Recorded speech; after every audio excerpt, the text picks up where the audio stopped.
The global finance storm has begun. Markets, gold, crypto, and debt are sending a final warning. Stop scrolling. Because what you're about to hear is the real story behind today's markets. The one most headlines are too scared to connect. Stocks are wobbling. Gold is flashing a warning. Crypto just snapped back from the dead. And global debt has crossed a line no financial system in history has crossed safely. If you think this is just another volatile week, stay with me, because by the end of this video, you'll see why we're entering a new phase of the financial cycle and what that means for your money, your job security, and your future. Watch until the end, because the final section shows how to position yourself for what's coming next. Chapter 1. The Market Mood. Why everything feels off. There's a strange feeling in markets right now. On the surface, things look okay. Some indices are near highs. Earnings aren't collapsing. The headlines say resilience. But underneath that surface, professional money is nervous. Here's what that means in plain English. Markets don't move on what you see. They move on what investors expect next. And right now, expectations are confused. Inflation hasn't fully died. Growth is slowing in places it shouldn't. Consumers are stretched. Governments are borrowing at record levels. AI is disrupting jobs faster than policies can adapt. So what do markets do when they're confused? They become fragile. Fragile markets can rally hard on good news and crash hard on small bad news. This is why you're seeing violent rotations. One day tech explodes. The next day money floods into defensives. Then gold spikes. Then crypto rips. Then bonds wobble. This is not random chaos. This is capital searching for safety in a world where safety is unclear. And that's the theme of this entire video. Chapter 2. Bitcoin's V-shaped rebound, breakout or bull trap.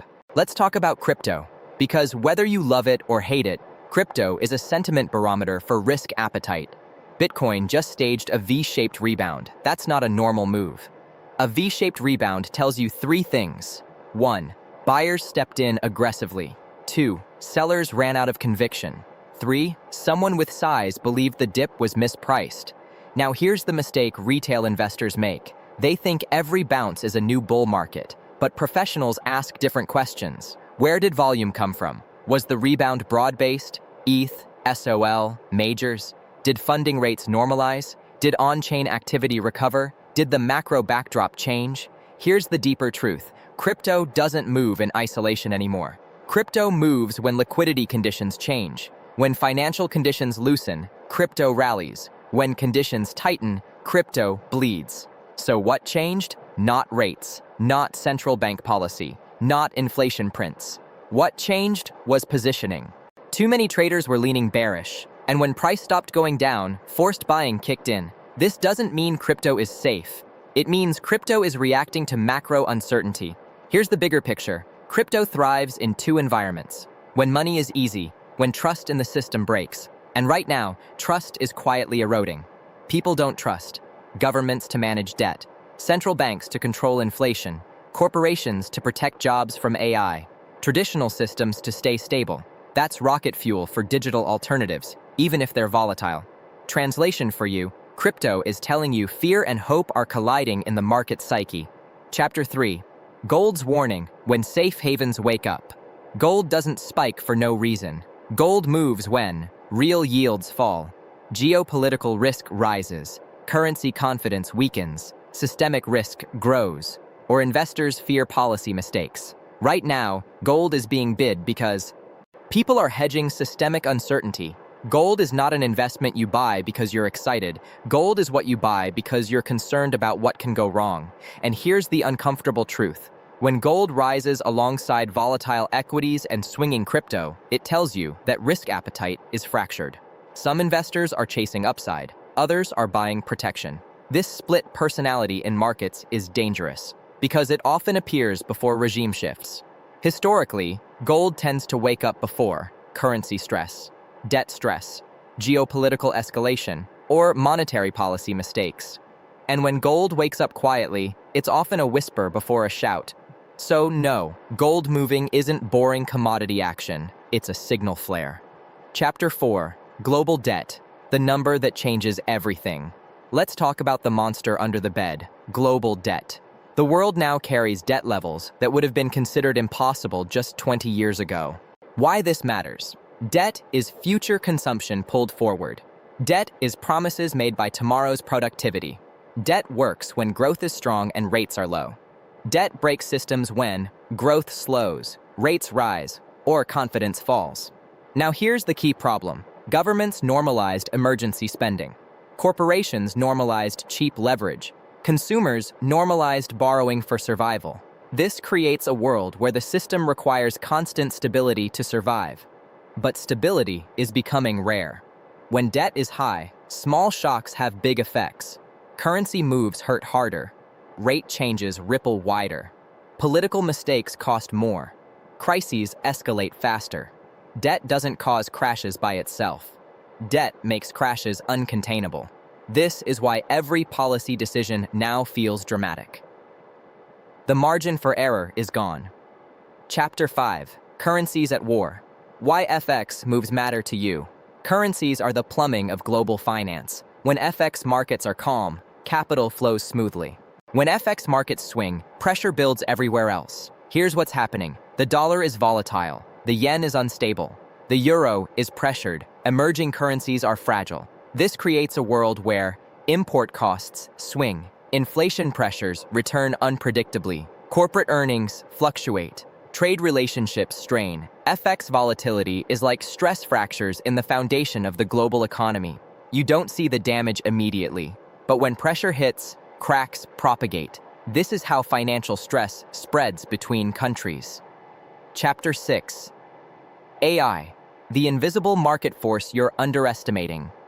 Everyone talks about AI as a productivity miracle, but very few talk about AI as a financial shock amplifier. Here's what's actually happening. AI is compressing labor demand in white-collar sectors. AI is changing how fast markets react. AI is increasing correlation between assets. AI is reducing the time humans have to respond to shocks. This matters because markets used to have human reaction buffers. Now, machines trade on microsignals. That means flash volatility becomes more common. Liquidity can vanish faster. Narratives shift overnight. Small errors cascade. AI increases efficiency, but also increases systemic speed and fragility. We built a faster financial system on top of the most leveraged global balance sheet in history. That combination has never been tested at this scale. Chapter 7. The hidden connection.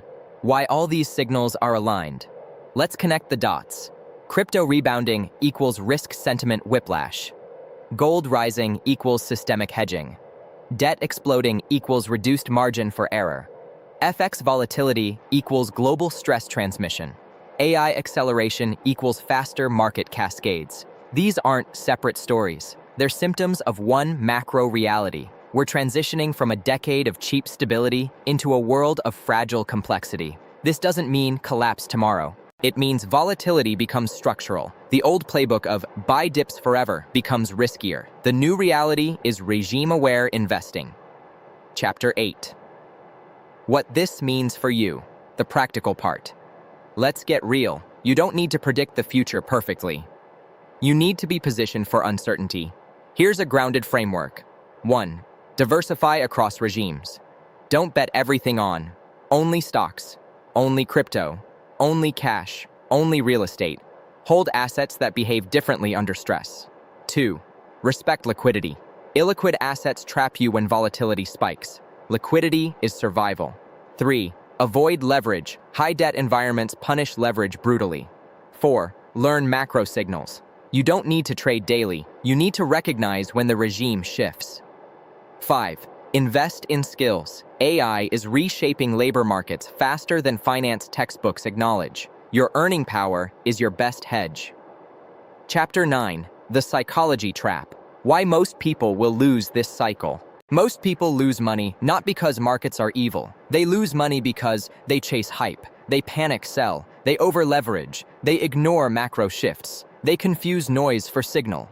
The system is designed to transfer money from emotional traders to disciplined allocators. The next phase of markets will reward patience, positioning, risk control, narrative awareness, not hype. Chapter 10. Final warning and opportunity. Here's the uncomfortable truth. We are not entering a calm decade. We're entering a volatile, fragmented, technologically accelerated financial era. That's scary. But volatility also creates once-in-a-generation opportunities. The people who win the next cycle are not the loudest. They're the most prepared. If this helped you see the market more clearly, hit like. Subscribe if you want real macro analysis without the fluff. And comment below, are we heading into opportunity or the most unstable market era in decades? Stay awake. Stay aware. Stay sharp. This is Felix. See you next time.